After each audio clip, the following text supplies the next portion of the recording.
Jai Mata. Charanam Sharanam Ramambige. Charanam Sharanam Trayambage. It was as though the town of Ahmednagar as a whole rose up to contribute their might in the service of the Guru and make the event a success. Shopkeepers and traders offered foodstuff and other things in kind to be of help. It was indeed the descent of Mother's grace.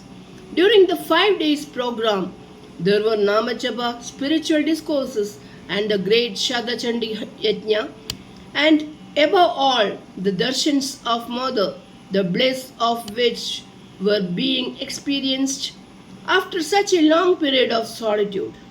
Mother made it a point too to speak separately to the members from different centers. Each center offered their love and devotion in different ways, and they in turn were engulfed in the warmth of her love. The Trichur Mandali, which had started a Kodi Archana of the divine name of the Guru, were blessed to conclude it at Mother's feet on March 4th itself. It was almost after 7 years that such an event was taking place.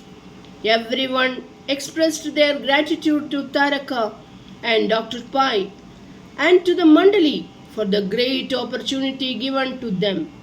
All the delegates realized the sacrifices and prayers that had been done there by the Nagar Mandali for the successful accomplishments of the great event. Everywhere we could feel the result of their prayers. A great awakening surfaced in all hearts to strive more than ever before for the Devi's cause. The radiant picture of Taraka's Guru Bhakti and Dr. Pai's dedicated service to Mother and her children were an example to us. I returned to Bombay with my family, with Mother's words asking me to come back after a week for a long stay there. I spent the next few days counting the days. In between, my health suffered, but my son was able to take me on the 11th March 1971 to Ahmednagar. It was evening when we reached there. Taraka and Dr. Pai had taken Mother out for a drive. Mother enjoyed the fresh air and the cool breeze of the evening. The inmates of the house made me welcome, and thus started a period of intense joy and serenity with Mother and her beloved children, Taraka and Dr. Pai. Those days in Ahmednagar were a return to the halcyon days I had spent years back at Mother's home at Tellicherry. In some ways, it was like being transported back in time, but in many ways, it was different. In Tellicherry, Mother was in the role of a Griha Lakshmi in service of Bhagwan and bestowing loving care and comfort to all who entered those portals. But in that holy house in Ahmednagar, Mother reigned supreme as the adored deity of worship. There, as at Tellicherry, religious values and ideals intertwined in the most simple daily duties and chores of the household. In the midst of this bustling activity was Taraka. As the queen of the house, she was a busy housewife, but she also contained in herself the Uttama Shishya, demonstrating the peerless heights of Guru Bhakti, the Pativrata in her service to her husband, and the loving mother to all those who came there. Do I make Taraka sound unreal? Well, in many ways, it was unbelievable the level of care and perfection she demonstrated. She was no doubt a being endowed with qualities like wisdom, sympathy, strength, and efficiency, but equally she was warm, bubbling with laughter and humor. She met every situation with dignity and unfailing cheer. She existed in tune with the infinitude of her Guru, even in the midst of her numerous duties. Ever in touch with the source of truth, hers was a rhythmic life, the harmony of which transcended all human frictions. She was a channel of Mother's divine expression, and her radiant face filled one and all with a natural communication of joy. She was indeed a replica of Mother as I had seen her in Telecherry. Taraka's life was filled with meticulous attention to the service of her Guru and her husband. Yet, in spite of her busy schedule, her love and care reached out in minute detail to all the inmates of the house. In this, she was lovingly assisted by her husband, Dr. Pai. While I was there, I was given a small room next to Mother's room. It was a delightful little room and so comfortable.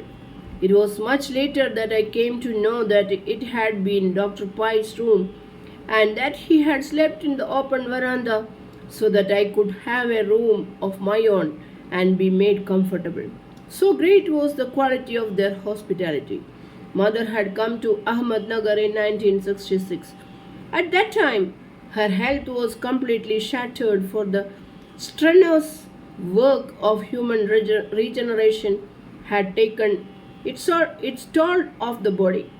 Taraka has hastened to Mangalore and brought Mother to their home for care and rest. Then followed a long period of solitude for Mother, with Taraka lovingly serving her day and night. In those 7 years of Mother's stay at Ahmednagar, Taraka and Dr. Pai had but one single aim: to serve Mother to their utmost and to restore her to good health. During this time, interviews and darshans of Mother were rare. This seclusion of Mother did cause misunderstanding in the minds of devotees of other places. But since Mother's health was their overriding concern, neither Taraka nor Dr. Pai paid any attention to this. The local Mandali also helped them by never asking for darshan or interviews.